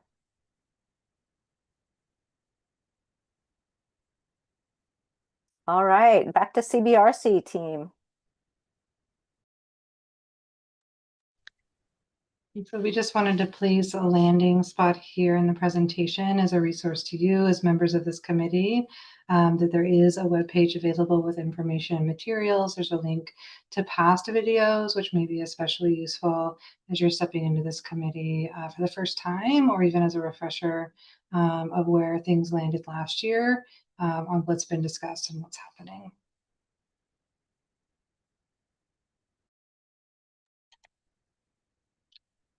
And there's a QR code that's been circulating around with different engagement opportunities to collect feedback.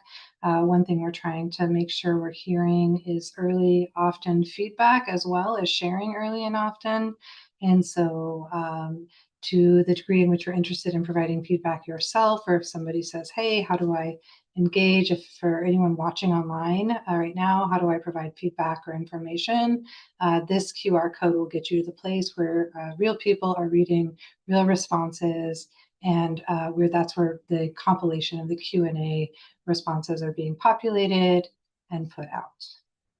I'm going to slide over to the next slide. And just another opportunity to speak as we look at, Chief Morrison had described the revenue side of the equation being a factor. There's a voice that we can elevate in explaining what our needs are to our legislatures, and you can do that by calling, writing or emailing, or visiting in Salem. And we just want to make sure that you have a resource to that advocacy toolkit that we put out as well.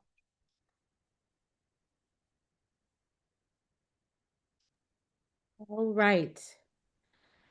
I know that this might feel a bit nuanced, but if we could just take a deep breath together. That was a lot of information. My brain is swimming, and the math is not mathing, and I get it. And so I want to hold that tension, that we just recognize the hard part of the discussion that we're having. And I appreciate Chief Morrison sharing that any glad and glee that we are trying to lighten in this space is all for all of you being here and helping us unpack these very important decisions, helping to thought partner, and hearing what is salient for you is deeply impactful to this work and deeply impactful to how we come to you tonight. And so I just know that it was a lot, those tiny slides, you're looking at one screen, looking at another, and maybe your tummy is growling just a bit. So we just want to affirm all of those things can be true. With that, we have about 11 minutes, and I want to open the floor. I know Angela has some questions. I'm sure all of you might have some questions. Are there final thoughts, questions, and feedbacks? And then I'm going to transition us into what are some of the key topics and questions for future meetings to ensure that we're jotting those notes down so we can come as prepared as possible in our next community conversation. So Angela, I will tee it to you, and then I will head to Eli. And there's another hand, Eli, Ann, and Angela. We can go in that order, or the order in which I saw hands, which was Angela, Eli, and Ann. I hope that's all right. Let's do Eli, Ann, and Angela. I put my hand down because students should go first. Right. Yes, come on, Eli. What question you got, my love? So hi, I'd just like to thank everyone. That was a very in-depth presentation. Very good. I have one question. Well, I have a few questions. First of all, will this slideshow be emailed to us so we can look back for more of the specific numbers? Okay. Yes, Eli, I do believe it might already be in your email, but we'll make sure that gets resent out to all of the committee members this evening. Okay, great, thank you. I also know that there was a lot of talk about like delaying overtime bonuses and delaying on non-necessary like construction costs. And I was just wondering, like, we talk about delaying, but like when is that going to be delayed to, and sort of like how to increase sources of revenue and what those kind of revenue sources are, sort of, if that makes sense. Do one of our members of our finance team Yeah, I'm happy to jump in on that. Thank you, Eli, for your questions. I do think we do want to capture them too in writing, because if they're coming up for you, we want to have those responses for everyone to access. So definitely thank you for bringing that forward. So when I talk about deferring overtime or projects, I think what we have to do at this point is just be very thoughtful about our priorities, because we have such a large system. It's important that we're not reactive, which in some situations we have been in the past. So just kind of creating frameworks for decision making around when it's appropriate to authorize overtime, or when it's appropriate to do a project, and whether or not it is truly a maintenance project or if it's an improvement. If it is an improvement project that qualifies for support under our bond funds, we want to make sure we capture it there and we aren't paying for it out of our operating budget. So working really with our Office of School Modernization to make sure there's a mechanism to ensure that our operating budget isn't overtaxed with those types of things. So I think that's where that is centered. And in terms of raising additional revenue, I will be open to any suggestions. I think one of the hard things for us is because there's already been such an outlay of community support, that without additional revenue from the state, I just don't know that there's going to be a material impact. There are things like concepts of student fees and things like that that have been floated, but that's not necessarily equitable when we use our lens on that. So if you have thoughts or suggestions around revenue or ways to tap into that, I know that the Fund for PPS is just getting rolling in a way that will be equitable distribution of the wealth in our community, quite frankly. And so really focusing on getting the word out and getting support for that is going to be important. Okay, thank you for that. Okay. I have a topic for probably next time rather than diving into it now. But first of all, I want to say thank you to Michelle and the rest of the team. This is an impossible problem. So thank you for all the work and the community input and the problem solving that has already gone into this, because it's jumping off the page as someone looking at this for the first time, how much you guys care and what a great job has gone into this. One thing you said really resonated with me, that the goal is to maintain the student experience and that's been the driving force. And the only line item I've seen yet tonight that doesn't align with that is overages, where we're spending more money to get a worse outcome, and it's worse for the teacher and it's worse for the students to spend more money and have more kids per class. So I would love to revisit overages and how we talk about them and how we budget for them and how we make staffing decisions anticipating where overages might happen or might not happen, understand how that works today, and if you guys think there's any way that we could improve that in future. I appreciate that. I know that there's a lot of analysis currently being done over our current year, as it is different than prior years based on our last round of reductions. So I do think that that's some information and data that Richard is cooking up for us, that will be shared not just with this community, but I think at large, and just in terms to see what the decision-making process is for that and where the distribution is happening. I think both of those things are going to be important to look at. Thank you, Anne. All right, Angela, we've got about 5 minutes left. You want to take us home? Sure. Yeah. I also want to give same kudos to everyone, and also a lot of kudos to Michelle Morrison, because we have not had a consistent CFO in a very long time that hasn't been an interim or hasn't had to take time.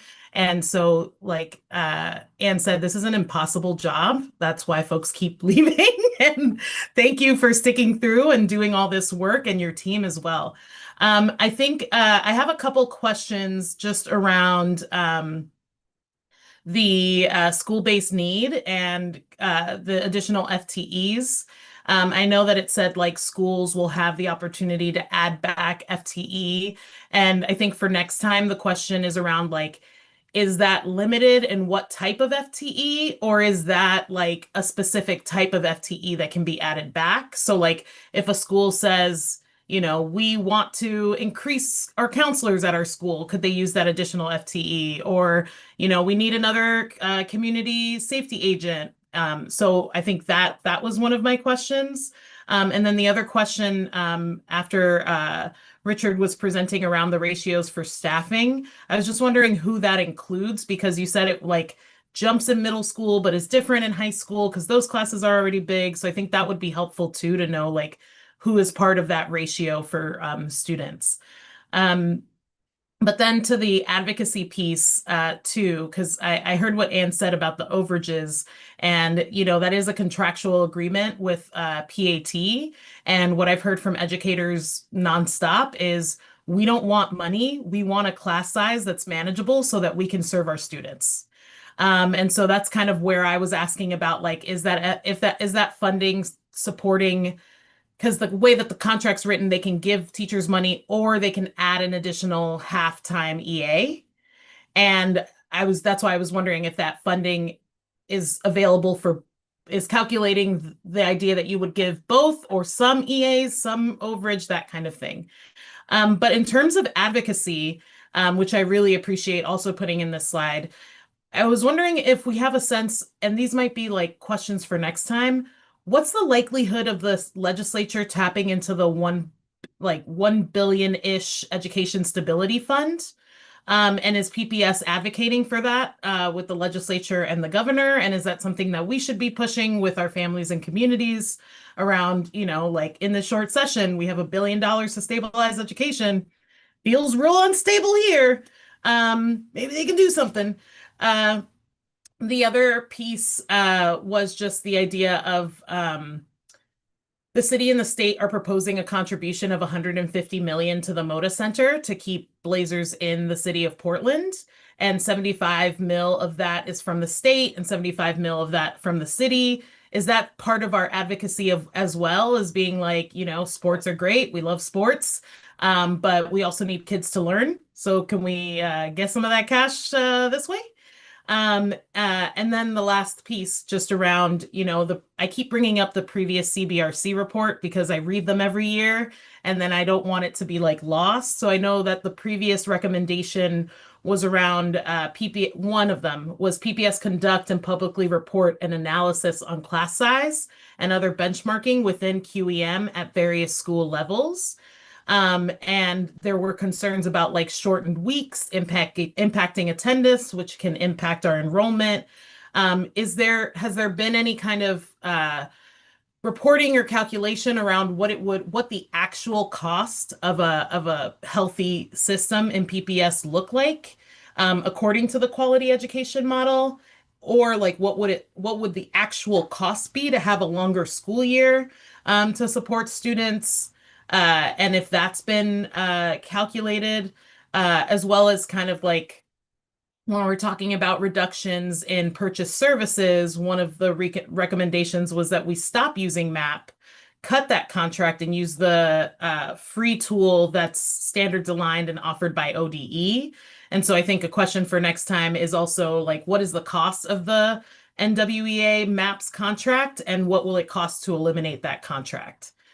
So that was my of questions, but I do really appreciate all the work that's been done. I think it was really informative and helpful. I'm just pausing.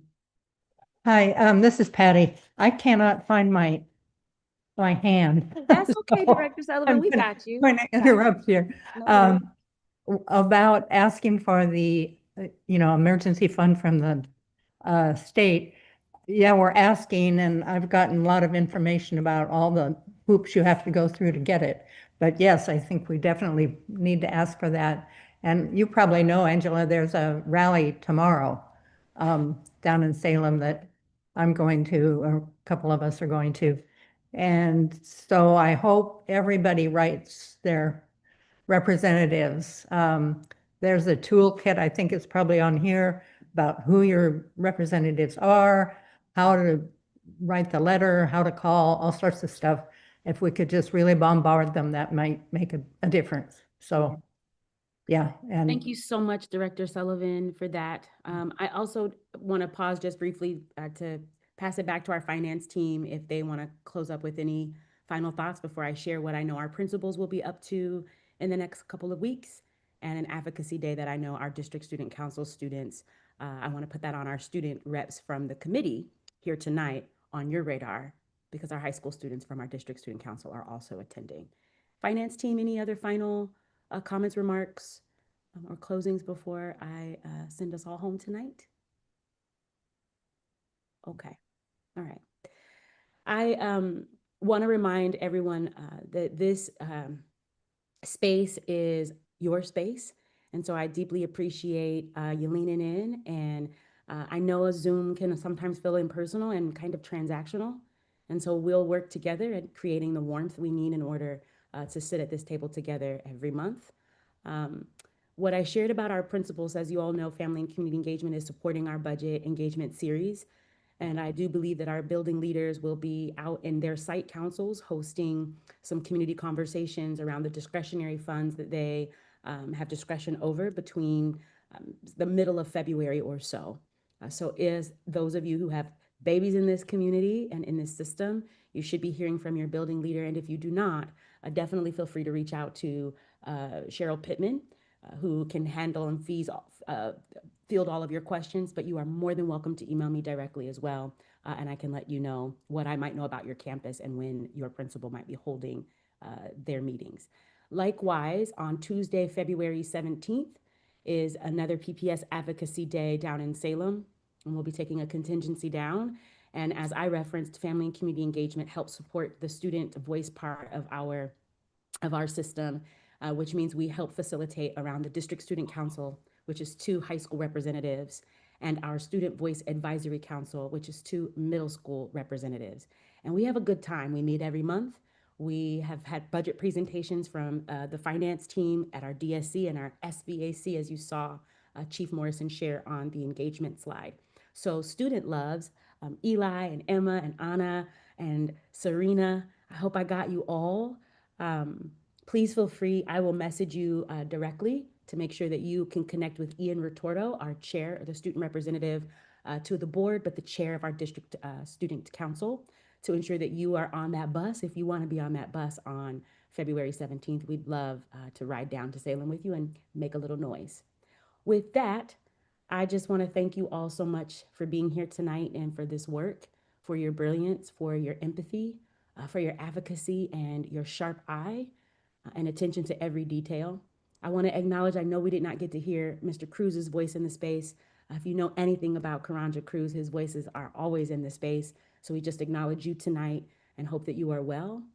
With that, we will see you on Wednesday, March 4th at 5:30 via Zoom. You'll get your emails and deliverables ahead of time, and we're available for questions around the clock. Well, not really around the clock, definite business hours, but we love to see your questions, and we would love to answer anything that you might need between now and March 4th. With that, love and light to you all. I hope you have a beautiful rest of your week and enjoy a little bit of this sunshine if you can. Good night, everybody. Thank you. You're so welcome. You're so welcome. Thank you. You're welcome, Angela. Have a good night. Thank you. Good night. Thank you all. Good night, student loves. Go to bed, do your homework. Okay, you knew that already. You did. All right.